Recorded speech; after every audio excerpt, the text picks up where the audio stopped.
नमस्कार, स्वागत है आपका भारत लाइव में। मैं हूं आपके साथ विशाल यादव। बिहार में लगातार अपराध की घटनाएं बढ़ती जा रही है। ये हम नहीं, लगातार जिस तरह से खबरें आ रही है, लगातार जिस तरह से अखबार की सुर्खियों बन रही है, इससे आपको पता भी होगा।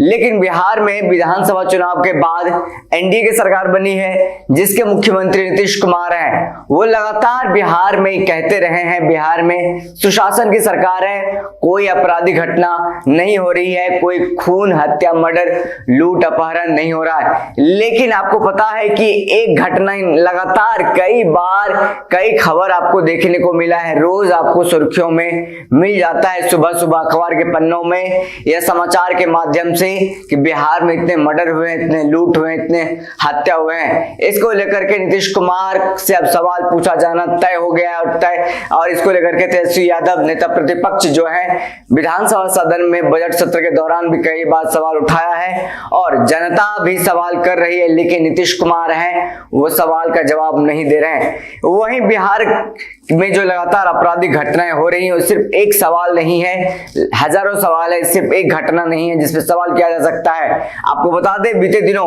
जो खबर आई थी सीतामढ़ी से, सब इंस्पेक्टर दिनेश राम की हत्या कर दी गई है शराब तस्करों द्वारा। सिर्फ ये घटना नहीं है, कई और इससे पहले भी घटना हुई है और इसको लेकर के अब बिहार में राजनीतिक सरगर्मियां बढ़ गई है, राजनीतिक भूचाल सर चढ़ गया है। जहां एक और नेता प्रतिपक्ष तेजस्वी यादव नीतीश कुमार से सवाल कर रहे हैं। लगातार नीतीश कुमार भले ही पुलिस अधिकारियों के साथ बैठ करके दिशा निर्देश दे रहे हैं और कह रहे हैं कि बिहार में सुशासन स्थापित जल्दी होगा, लेकिन इसके विपरीत है, बिहार में अभी तक सुशासन स्थापित नहीं हुआ है और जो कहा जाए सुशासन की सरकार लगभग नहीं के बराबर है, आप देख ही सकते हैं। वहीं दूसरी ओर बात करें, यहाँ लोक जनशक्ति पार्टी के राष्ट्रीय अध्यक्ष हैं चिराग पासवान।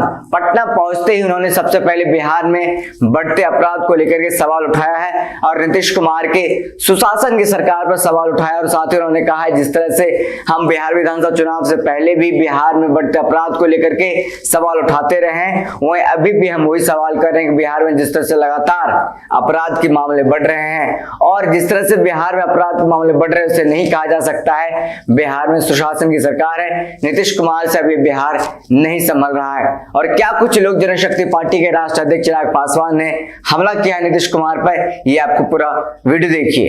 ये बोलते ही आए हैं चुनाव में, जब मैं ये बोलता था कि लॉ एंड ऑर्डर पूरी तरीके से चरमरा गया है, किन किन विषयों को मैंने उठाया था चुनाव के दौरान। मैंने यही बोला था कि किस तरीके से कानून व्यवस्था पूरी तरीके से मौजूदा मुख्यमंत्री, क्योंकि उस वक्त भी चुनाव से पूर्व भी हमारे मुख्यमंत्री हमारे प्रदेश के गृह मंत्री थे, उस वक्त भी हत्याओं का सिलसिला इसी तरीके से चल रहा था। और आज मुझे बताइए ना कि किसी भी नेशनल चैनल पे या आप सबके पोर्टल्स पे आए दिन अगर बिहार की सुर्खियां कोई खबर बनती है तो किस बात की बनती है? इसी बात की बनती है कि यहाँ पे हत्या हुई, वहाँ पे हत्या हुई। दरोगा तक, मतलब जिनके हाथों में प्रदेश की सुरक्षा की कमान है, अगर वही लोग सुरक्षित नहीं है तो इसकी जिम्मेदारी किसकी है?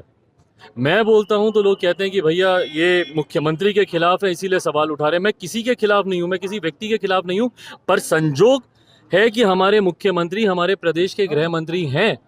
अगर उनसे गृह विभाग नहीं संभल रहा और इस तरीके से अगर आए दिन हत्याएं होती रहेंगी, हम लोग कब तक इंतजार करेंगे भैया, जब तक प्रदेश की आबादी हत्याओं में खत्म ना हो जाए। आप योजनाएं आप लेकर आते हैं कि किसी दलित परिवार में हत्या होगी तो आपको सरकारी नौकरी मिलेगी। उस वक्त भी हम लोगों ने इस प्रश्न को उठाया था कि कहीं ना कहीं इससे अपराध को बढ़ावा मिलेगा, और आज आप देख रहे हैं किस तरीके से आए दिन दलित परिवारों में भी हत्याएं हो रही हैं। और उसके बाद जो आपने घोषणा की थी, जो चुनावी झुंझुना आपने दिखाया था कि उसके बाद आप सरकारी नौकरी देंगे, कोई एक परिवार मुझे दिखा दीजिए जिसको नौकरी मिली हो। एक परिवार आप बताइए ना जहाँ पे दलित की हत्या हुई हो, उनके आश्रितों को सरकारी नौकरी का लाभ मिला हो। और जब उसके बाद जब आप शासन के लोगों से पूछें, प्रशासन के लोगों से पूछें, तो कहा जाता है कि भैया इस पर कोई नोटिफिकेशन ही नहीं आया। तो एक तरफ हत्याएं आए दिन होती जा रही हैं और यही तमाम वो विषय जो मैंने चुनाव में उठाए थे। भ्रष्टाचार का विषय मैंने चुनाव के दौरान मैंने उठाया था। इस बार का बजट देख लीजिए, जिस तरीके से 7 निश्चय पार्ट 2 को में बढ़ाकर राशि उसमें देने का उसमें घोषणा की गई है। तो ये सब क्या है भैया? भ्रष्टाचार का अड्डा बनाने की कोशिश कर रहे हैं ना। पिछली जो आपके 7 निश्चय पार्ट 1 था, आप उसमें बता दीजिए ना कि क्या आपकी उपलब्धियां हासिल हुई, कि आप उसको और बढ़ावा देने की आप बात कर रहे हैं। आज आप नल जल योजना में आज आके बता दीजिए, कौन सा एक कोई गांव मुझे बता दीजिए जो नल जल योजना की से संतुष्ट हो। जहाँ पे पाइपें ना फट रही हो, टैंकियां ना फट रही हो। आप मुझे बताइए ना कौन सी योजना जिसपे गुणवत्ता पे ध्यान दिया गया है। तो अपराध हो या भ्रष्टाचार हो, मैं बार बार मुख्यमंत्री नीतीश कुमार जी से मैं आग्रह करता हूं कि आज पुनः संजोगवश या परिस्थितिवश आप पुनः हमारे प्रदेश के आप मुख्यमंत्री हैं, पुनः ये जिम्मेदारी आपके ऊपर है। भ्रष्टाचार को नियंत्रित कीजिए, अपराध को नियंत्रित कीजिए। दलित और अल्पसंख्यक को जो है पैसे कम आवंटित किए गए हैं बजट में, क्या कह सकते हैं इसको, कि सरकार का रवैया कैसा है दलित और अल्पसंख्यकों को लेकर के? देखिए, मुख्यमंत्री खैर दलितों के हितैषी तो मुख्यमंत्री खैर कभी रहे नहीं है। जिस तरीके से इन्होंने अनुसूचित जाति के लोगों को बांटने की राजनीति की, भले वो दलित को महादलित करने की बात हो, पिछड़ा अति पिछड़ा, इन्होंने दलित वर्ग, अनुसूचित जाति, जनजाति वर्ग हो, पिछड़ा वर्ग हो, सबको इन्होंने बांटकर अपना वोट बैंक बनाने का इन्होंने काम किया।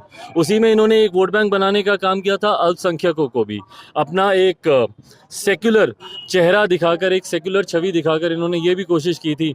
बट जिस तरीके से इस बार उनको शायद चुनाव में इन लोगों का समर्थन नहीं मिला, तो अब आप उसका बदला बोल लीजिए या जो भी बोल लीजिए, पर अब अगर उनको उनका जिनको लाभ नहीं मिला या जिनका इनको वोट नहीं मिला, वो इनके लिए शायद मायने नहीं रखते। आप उठाते हैं बिहार को लेकर, तेजस्वी यादव भी सेम टू सेम वही मुद्दे उठा रहे हैं।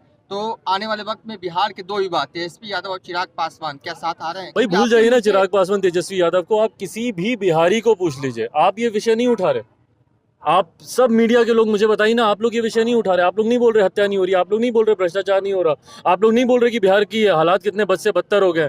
मुझे डर है उस दिन का जिस दिन बिहार हमारा सिर्फ एक बुजुर्ग प्रदेश बन के रह जाएगा। युवा रहना नहीं चाह रहे हैं, यहाँ पे रह नहीं पा रहे हैं बिहार में। एक सक्षम परिवार बता दीजिए सबसे पहले, और मैं सबकी मैं बात कर रहा हूँ, मीडिया के साथियों की मैं बात कर रहा हूँ।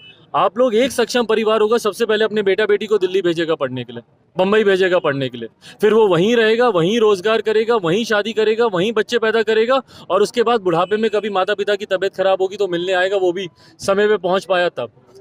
तो ये मैं या तेजस्वी की बात नहीं है, हर बिहारी ये सवाल उठा रहा है। चुनाव में भी इसीलिए मैंने प्रमुखता से इन विषयों को सामने रखा था।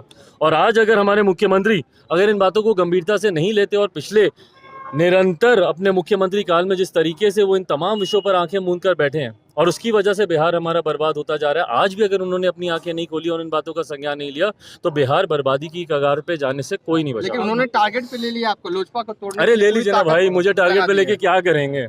तोड़ ली मेरी पार्टी, खत्म कर दिया मुझे।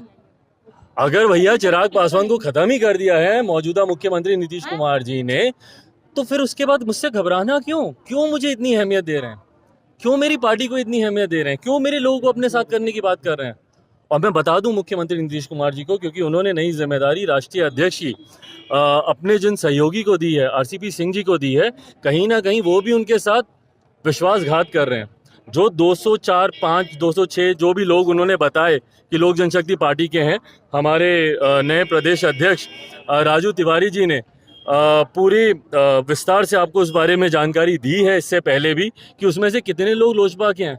और मुख्यमंत्री इस बात का भी ध्यान रखे, कई तो उसमें नाबालिग लोग हैं और कई ऐसे हैं जो कि आप ही के पार्टी से चुनाव लड़े और आप ही उसको दोबारा सदस्यता दे रहे हैं, कई रालोसपा के लोग हैं।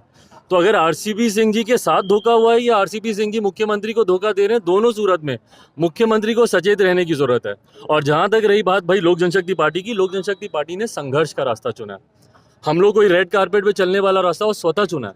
अगर मुझे रेड कारपेट पे ही चलना होता ना, सत्ता का सुख लेना होता, मुख्यमंत्री 15 सीटें दे रहे थे, मैं 15 सीटें लेता, 12 विधायक जीता, 2 मंत्री बनते और मैं आराम से चैन की जिंदगी जी रहा होता।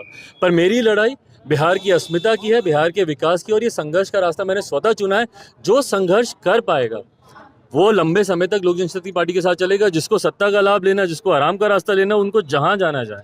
अगर ये वीडियो पसंद आई और वह बिहार के राजनीति और बिहारियत से सरोकार रखेनी तो सब्सक्राइब बटन दबा के चैनल के सब्सक्राइब कर ली।